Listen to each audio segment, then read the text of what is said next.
Shalom, kebenaran hari ini 14 Desember 2022 dengan tema Metabolisme Kehidupan Rohani.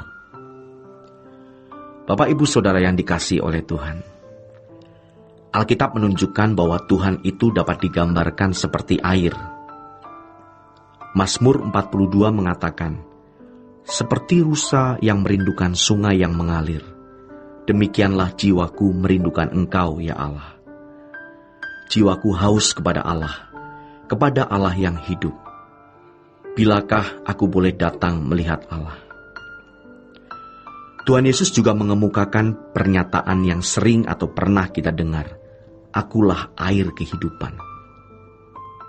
Berarti harus ada realitas yang kita alami, yaitu bukan saja bersentuhan dengan Allah, mengalami Allah, tetapi juga meneguk, sehingga kita dapat menikmati Allah dalam realitas, bukan fantasi. Kalau Tuhan digambarkan air, dan umat digambarkan rusa, rusa itu binatang yang lemah. Air bagi rusa itu bukan suplemen, melainkan sumber kehidupan. Mekanisme ini harus kita alami. Bukan hanya menjadi pengetahuan dalam pikiran, lalu kita berfantasi bahwa kita seperti rusa merindukan sungai yang berair. Kita menyanyikan, lalu berfantasi dalam beragama atau bertuhan. Pada dasarnya, orang yang berfantasi pasti tidak bertuhan dengan benar. Mari kita semua benar-benar memperkarakan hal dan memiliki perasaan risau, galau, yang digambarkan dengan kata haus. Haus itu menunjukkan kefrustasian fisik. Kalau kita haus, tubuh kita stres. Sekaligus memberikan sinyal bahwa tubuh kita sehat dan mekanisme metabolisme tubuh juga baik. Kalau tubuh tidak haus atau seperti orang tidak lapar, tidak mau makan sampai tidak bisa makan, itu berarti orang sakit. Maka ada nasihat, setiap 1 jam orang mesti minum air, setengah gelas atau setiap 2 jam, supaya tidak sampai kehausan. Tetapi aspek yang lain, tubuh yang haus itu tubuh yang sehat, punya metabolisme yang baik. Saudara terkasih, coba kita jujur melihat diri sendiri. Apakah kita memiliki kehausan akan Allah? Jiwaku haus kepada Allah yang hidup. Bukan Allah yang hanya dibicarakan dengan mulut, bukan difantasikan, tetapi Allah yang dialami. Kita seperti rusa yang merindukan sungai yang berair. Tentu air menjadi objek dari kebutuhan kita. Demikianlah jiwaku merindukan Engkau, ya Allah. Jiwaku haus kepada Allah. Tubuh yang haus itu bisa stres. Kalau haus sekali, tentu stresnya lebih tinggi. Tetapi aspek lain, kalau tubuh kita bisa haus, ini tubuh yang sehat. Memiliki metabolisme yang baik, yang memberikan sinyal atau isyarat bahwa ia membutuhkan air untuk diminum. Kehidupan manusia yang sehat rohaninya pasti ada sinyal di dalam dirinya untuk menemukan yang dapat memuaskan dahaga jiwanya. Ini metabolisme kehidupan rohani yang sehat. Jangan seperti di Lukas pasal 12, orang kaya yang dikemukakan oleh Tuhan Yesus. Ia melihat hartanya bertambah banyak. Dia mau membangun lumbung, gudang lebih besar, supaya bisa menyimpan harta bendanya.